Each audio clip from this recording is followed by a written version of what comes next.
बिस्मिल्लाहिर्रहमानिर्रहीम।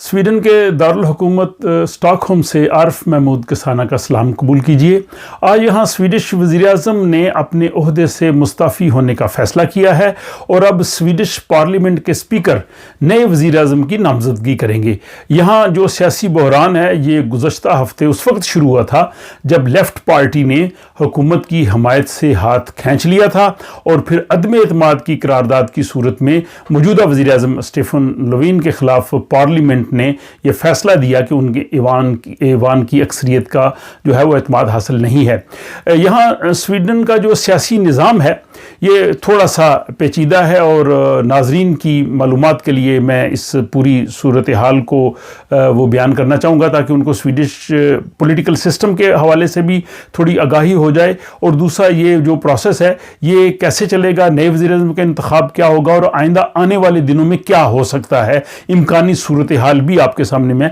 पेश करने की कोशिश करूँगा। तो ये जैसा कि मैं आपको बता रहा था कि गुज़श्ता हफ़्ते अदम एतमाद के बाद वज़ीर-ए-आज़म के पास दो रास्ते थे, या वो मुस्तफ़ी हो जाएं जैसे आज उन्होंने फैसला किया, या वो नए इंतखाबात का ऐलान करें। और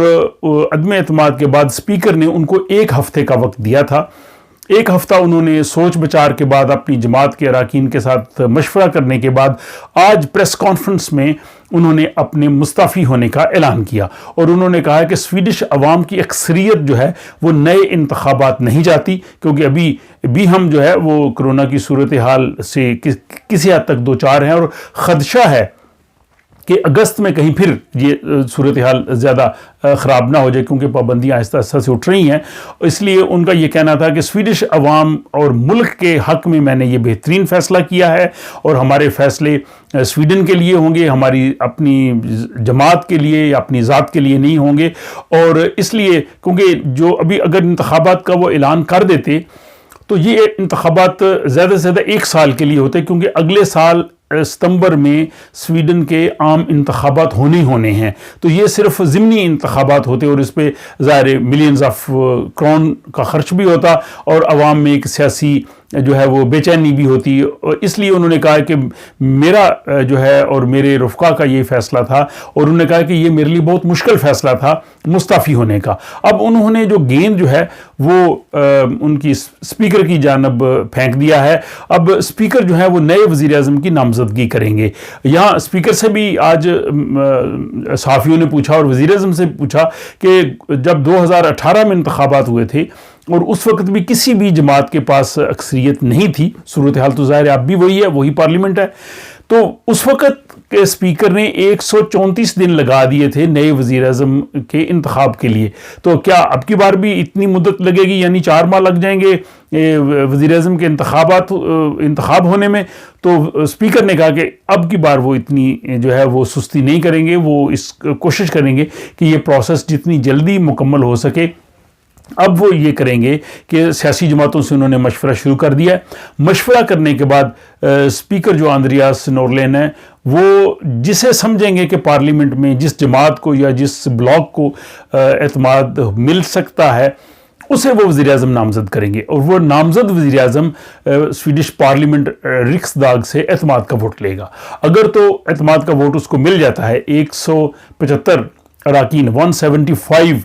जो मेंबर ऑफ पार्लियामेंट अगर उस पर एतमाद का इजहार कर देंगे तो वो वज़ीर-ए-आज़म बन जाएगा। अगर वो नहीं करेगा तो स्पीकर के पास 4 मौके होंगे, फिर वो दूसरे को, तीसरे उम्मीदवार और चौथे उम्मीदवार को आजमाएंगे। अगर चारों मरतबा कोई भी उम्मीदवार पार्लियामेंट से एतमाद का वोट नहीं ले सकता तो स्वीडिश कॉन्स्टिट्यूशन के बाद के तहत फिर जो है वो इंतखाबात ही होने हैं, लेकिन वो इंतखाबात जो है वो सिर्फ अगले साल सितंबर तक की मुद्दत के लिए होंगे। इसलिए वज़ीर-ए-आज़म की ये कोशिश यही थी स्टीफन लोवीन की कि इंतखाबात से बचा जा सके। और अब इसमें उन्होंने आज की प्रेस कॉन्फ्रेंस में मैं समझता हूँ बड़े एतमाद के साथ उन्होंने प्रेस कॉन्फ्रेंस की। उनकी बॉडी लैंग्वेज जो थी और वो ये ज़ाहिर कर रही थी कि उनके इस फैसले में जो है वो उन्हें एतमाद हासिल है और ये भी इम्कान है कि दोबारा वो वज़ीर-ए-आज़म बन जाएँ, क्योंकि अभी पार्लियामेंट में किसी भी ब्लॉक को अक्सरियत हासिल नहीं है। तो जो स्पीकर हैं फॉर एग्जांपल वो मॉडरेट पार्टी के लीडर जो हैं उनको पहले मौका देते हैं, लेकिन अगर वो भी 175 अरकान کی حمایت حاصل نہیں کر سکتے تو پھر لا محالہ جو ہے وہ اسٹیفن لوین کی طرف بھی ان کو دیکھنا پڑے گا، اور ہو سکتا ہے وہ اعتماد کا ووٹ دوبارہ لے جائیں جیسے 2018 میں انہوں نے لیا تھا۔ آج انہوں نے کھل کے کہا ہے کہ ماسوائے سویڈش ڈیموکریٹس کے جو کہ ایک نسل پرست جماعت ہے، باقی تمام جماعتوں کے ساتھ ہم بات چیت کرنے کے لیے تیار ہیں، ایون وہ ماڈریٹ کے ساتھ بھی بات چیت کرنے کے لیے تیار ہیں۔ تو اس طرح سے ان کے ایک اعتماد کا جو ہے وہ اظہار ہوتا ہے۔ اور اب موجودہ صورتحال میں جو چھوٹی جماعتیں ہیں جیسے لیفٹ پارٹی ہے، وینسر پارٹی یا گرین پارٹی ہے، یا جو ہے وہ لبرل پارٹی، یہ ان کی پوزیشن ایسی بن گئی کہ یہ بادشاہ گھر کی پوزیشن میں آ گئے ہیں کہ یہ جن کے ساتھ ملیں گے ان کی جو ہے وہ حکومت بن سکتی ہے۔ اب سینٹر پارٹی جو ہے وہ سوشل ڈیموکریٹس کے ساتھ